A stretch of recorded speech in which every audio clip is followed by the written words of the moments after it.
go.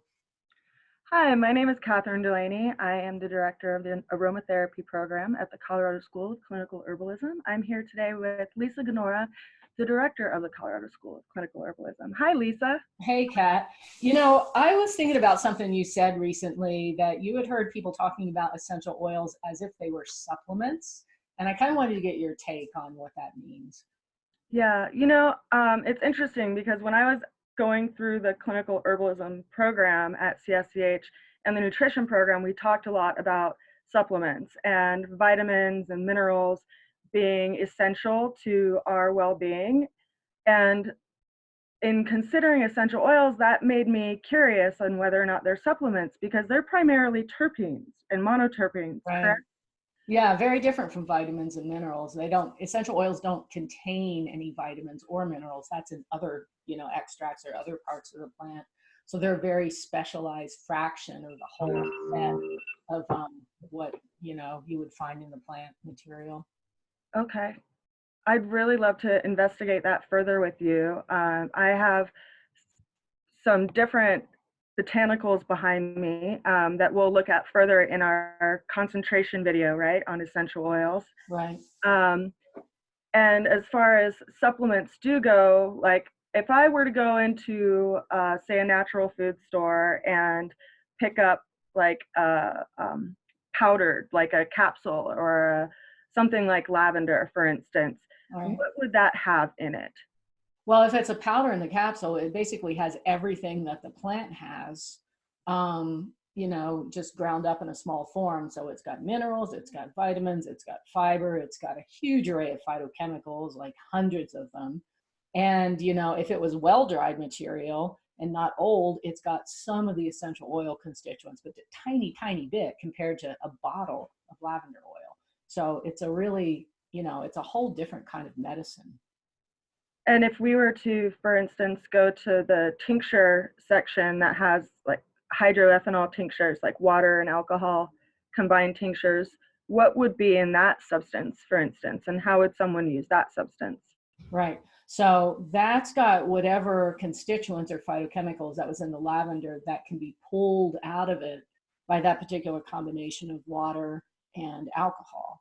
Right. So, depending on the combination, it's got alcohol soluble constituents. You might get a little bit of essential oil in there too, but just a tiny bit. And then a bunch of other things that have nothing to do with essential oil.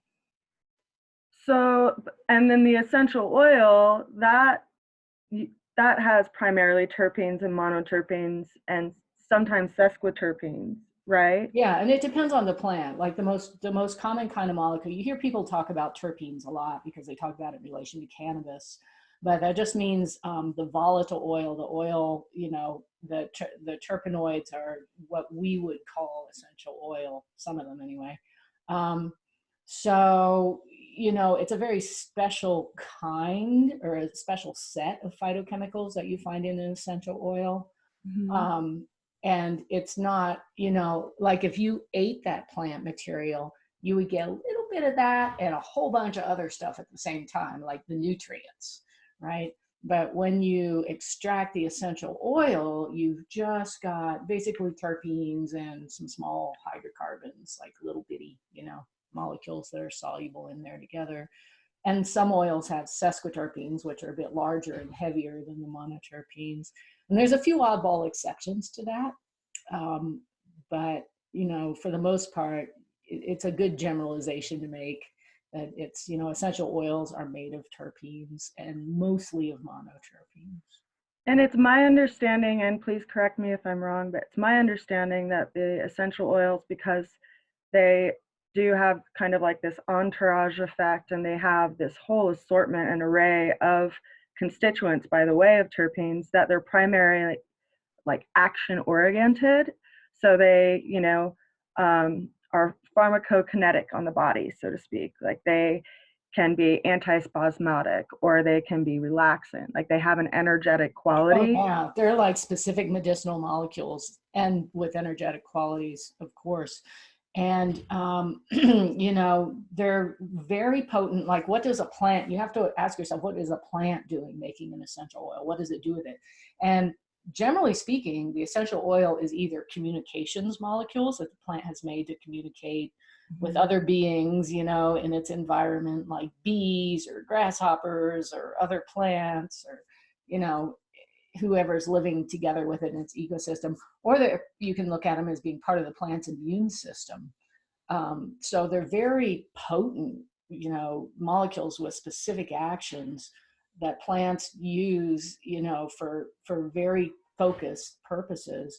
And then when we extract them and concentrate them to the huge degree that you get when you get some liquid in a bottle, I mean, that represents, you know, pounds of plant material, depending on the herb. You're concentrating that immune system function and that communications function. So it's going to communicate with us and with our physiology very strongly, right? It's like a loud signal that you get, you know, with terpenoids, with essential oil compounds. So I tend to think of them more as phytopharmaceuticals, which is a word that, you know, it kind of gives you the idea that this is really potent. It's a very specific fraction of everything that the plant has to offer.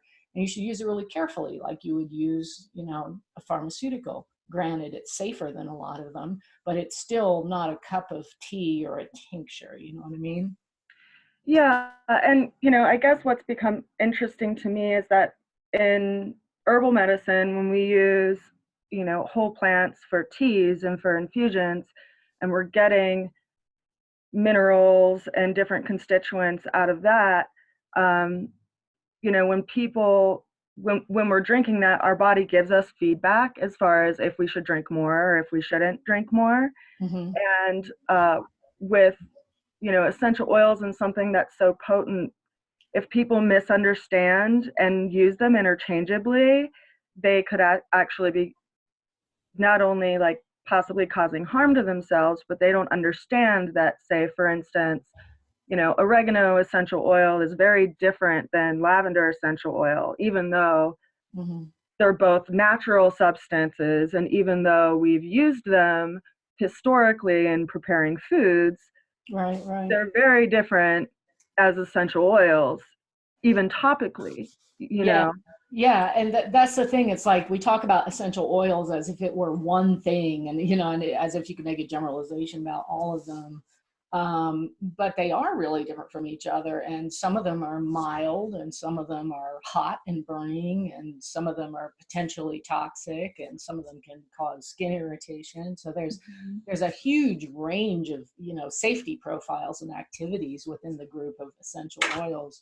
So, you know, having specific knowledge about each one is really important, because then you'll know, you know, how much of this can I actually use, you know, when shouldn't I, what's the contraindications, you know. And it's just like the thing about the body feedback with herbal material, you got to think like it's, you know, when we say it's natural, it's, you know, you don't walk around in the woods or the garden and find a puddle of essential oil like laying on the ground. Like that's not, it's not a natural substance in that nature makes it just like that. You know, we have to take a large amount of plant material and distill it to get, you know, the essential oil molecules out of there and concentrate them in a bottle. So it's not particularly natural to have a bottle of fluid that's an essential oil. You can't just be like, well, it's an herb, it grows in the earth. It's not, you know, it's a highly concentrated extraction of an herb. So I can go out and pick a sprig of oregano and chew 3 or 4 leaves, and my body goes, whoa, that's intense. You should probably stop doing that now. Whereas I could take a drop of oregano oil, right? And that represents, I don't know, you probably know this better than I do, a large amount of plant material. Would I be able to sit there and chew on that and eat that? I doubt it. I Not seriously without burning doubt yourself. it. Yeah. Yeah. Well, I'm so excited that you're going to be a guest teacher for a few of the classes at the new aromatherapy program Yeah. that we're starting up in the spring this year at the Colorado School of Clinical Herbalism. You know, in going through the herbal program, it was really profound to me to then, you know, come from the essential oil background and see how people are using essential oils, Mm-hmm. kind of assuming that they are getting the same benefits as if they were to drink tea, or as if they were to for instance, like put, lemon in their water as the citrus versus, lemon essential oil. And it was really interesting and lovely to sit and be able to talk to you about it, because not a lot of people understand the chemistry of essential oils and different herbal medicines. Mm-hmm. And for me, it made my jaw drop when someone told me they put lemon in their water thinking it would alkalize it, Mm-hmm. the same way that a citrus, would alkalize water. So it's interesting to me to see how people are misunderstanding them, and I think it comes back to this idea of what a supplement is, and and what Well, so is. Hmm. right. So that's part of the word, right? Supplement means something you take in addition to what you already should be getting in your diet, but maybe you're not. So if you like take supplemental magnesium, magnesium is a mineral that's found in lots of natural foods when they're grown in healthy soils, but most Americans are magnesium deficient. So you supplement, with magnesium to kind of make up for that.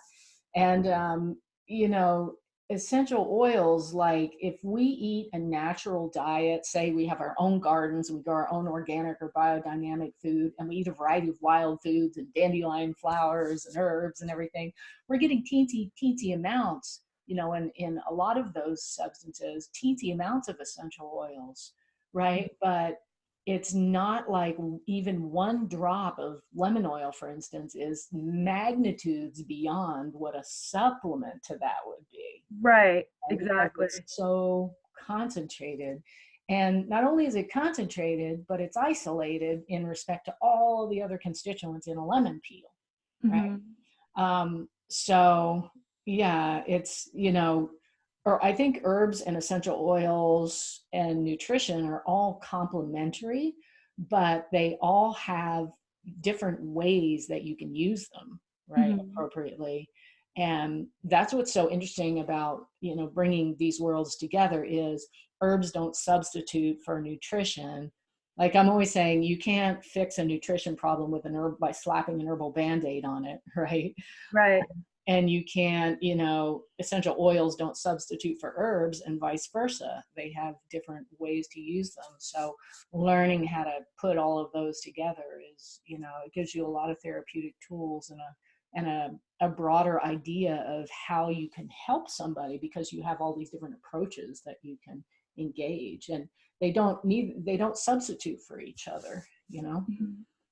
Well, I think it's really important that people understand that as much as people are leaning toward natural medicine more and more as a way of just taking care of themselves and understanding how to take care of themselves. And what has come up to me recently is that there are a lot of people who struggle with IBS, and I've come to learn that a lot of people are, ingesting peppermint or using a little bit of peppermint essential oil. And when I Mm-hmm. start to ask them questions about it, a lot of them don't even know really what they're using or what they're doing. And like if it's a tincture or if it's an essential oil, or, and Mm-hmm. what it is. And one thing that comes up to me as a concern is the sustainability of people using essential oils Right. indiscriminately. And also, alongside that, if they do have a chronic, long-standing condition and they're just kind of covering up the symptom with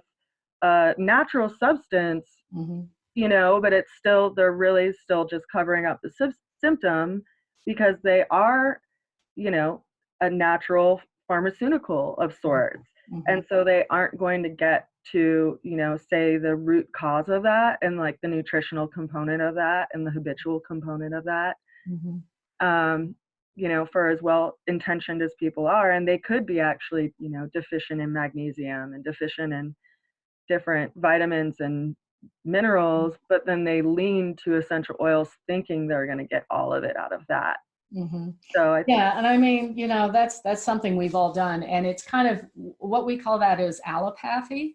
mhm, So it's basically the approach of like treat the symptom and or suppress the symptom or, tunnel on the symptom and be like, what will make this symptom go away?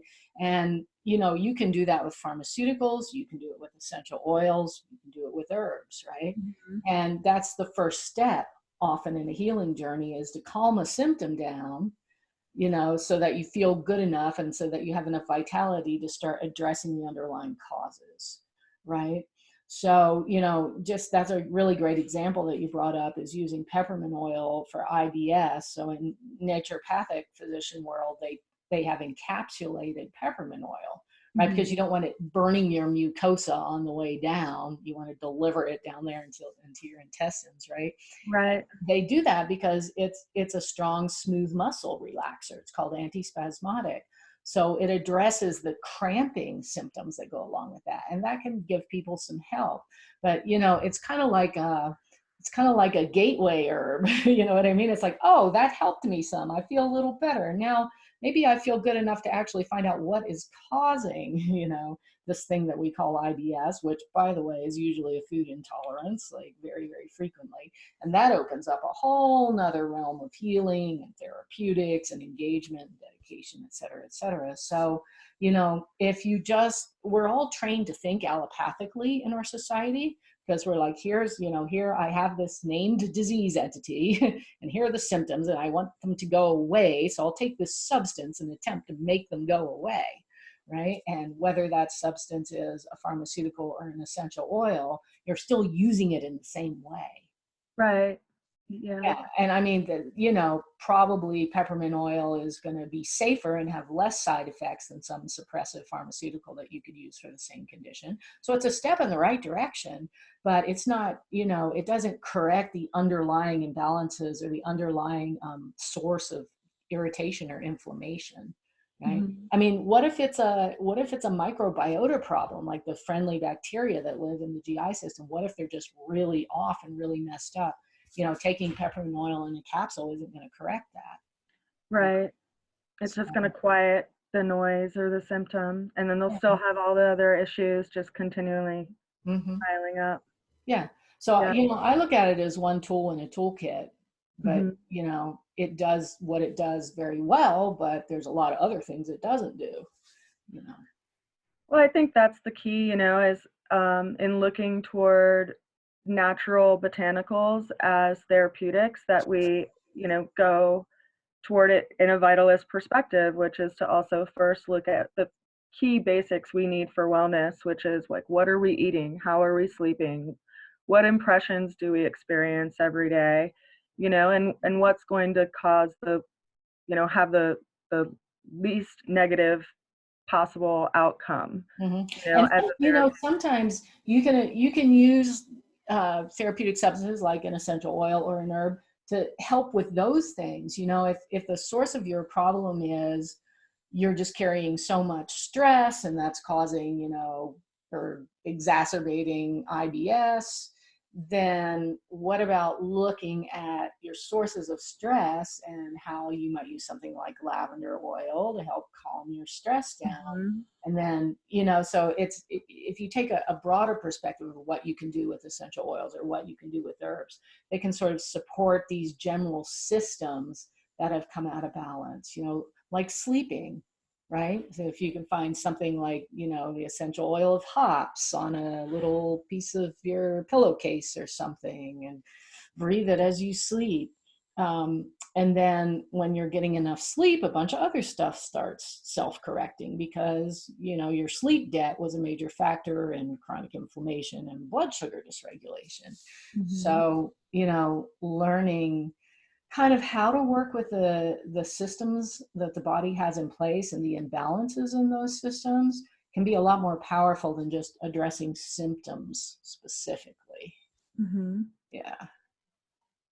So anyway, I want to wrap this part up, but I'm really excited about working with you at CSCH because your expertise in aromatherapy combined with our shared experience in Vitalist Herbalism and my nerdy obsession with chemistry is going to make this a really, wide ranging and interesting, varied experience. So thank you for joining us. Absolutely. I look forward to it. And we'll put some more information down in the comments below as far as how people can look up the program that starts in April, runs through September on Tuesday evenings in Lafayette at the Colorado School of Clinical Herbalism, and as well as some other information for people to reach out and contact us if they'd like some more information. Great. Thank you. Thank you. See you again. All right. Have a wonderful day.